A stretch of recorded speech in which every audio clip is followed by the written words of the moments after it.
समझदार खातिर सारा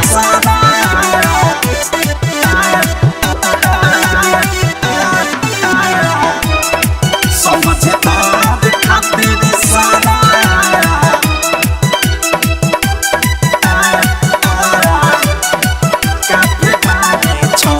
मुस्की तुम्हारा चाहे मारा तुम अटके ठेकी नहीं कुछ बात देवे लपटके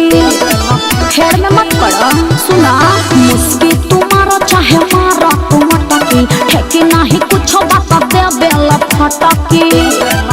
अपना पीछे पीछे तू तो घुमावता रे ऊपर नीचे के देखा के लाला चावता रे दे हो में से एक बेरे औरी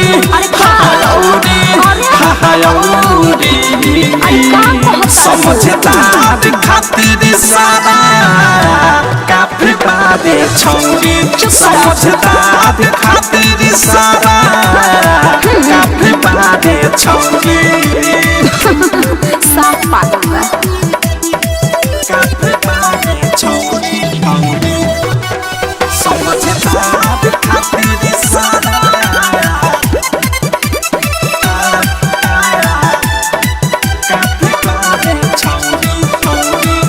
लभ चभ वाला नशा लगावेला हो हमें बुढ़बक बुझी के पढ़ावेला हो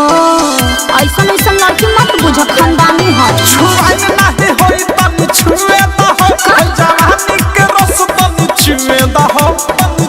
चुप रहा तोहर भागल दोनों पकौड़ी हाँ पकौड़ी समझदार खातिर सारा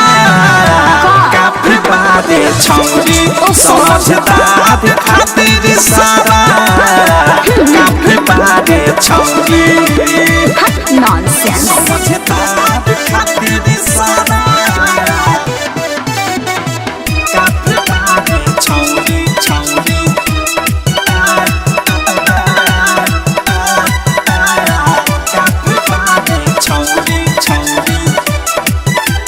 तोहरे कोयल भइल ढकबाबे हो अरे दोसर केहू के अब हकबाबे हो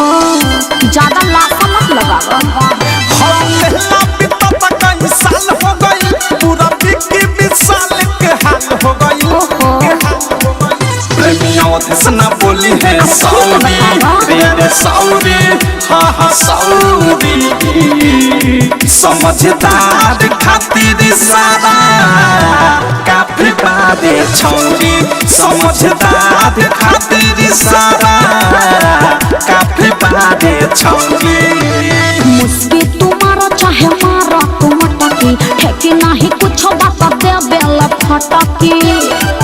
अपना पीछे पीछे तू तो घुमावता रे ऊपर नीचे के देखा के लाला चावता रे दे हो में से एक बेरे औरी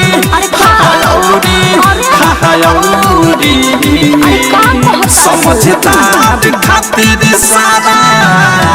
काफी बादे छौरी समझदार खातिर सारा काफी बादे छौरी नित्या रिकॉर्डिंग स्टूडियो।